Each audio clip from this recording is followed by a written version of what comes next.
Well, we were happy to be able to welcome the first plane load back to Florida.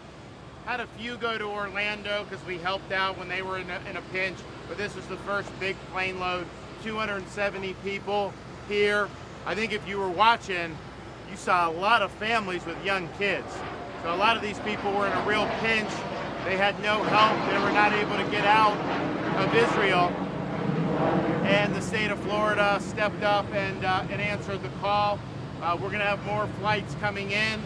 We anticipated that there could be as many as 700 to 1,000 Floridians that need it.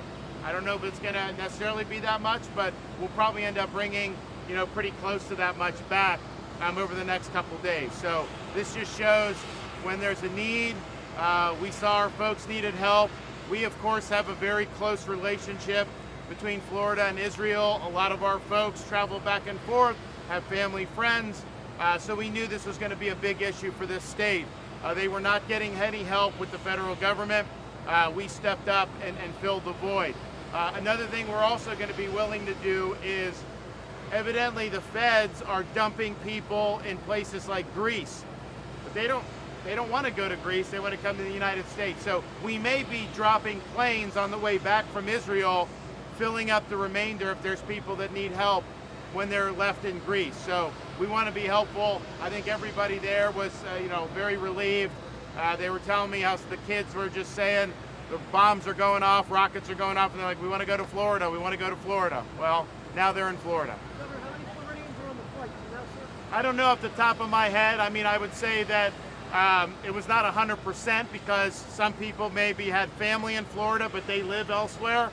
And then others may not have necessarily had a connection to Florida, but I don't think we were in a situation where if someone was desperate, we're all Americans, right? So we wanted to help.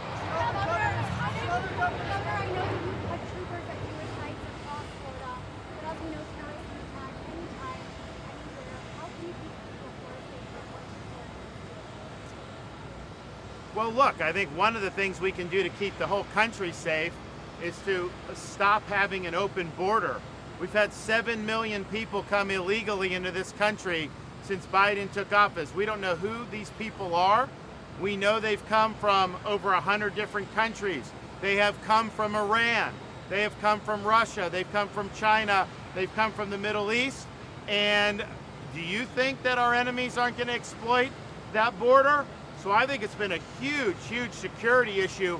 We already know that there's people being sex trafficked and human trafficked. We already know about the fentanyl deaths.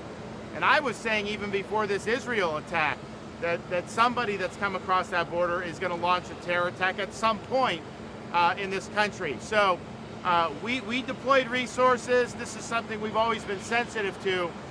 But I think if you look back over the past week to 10 days, it was bracing to see in this country, before the blood of these Israeli civilians was even dried, to have people going out in communities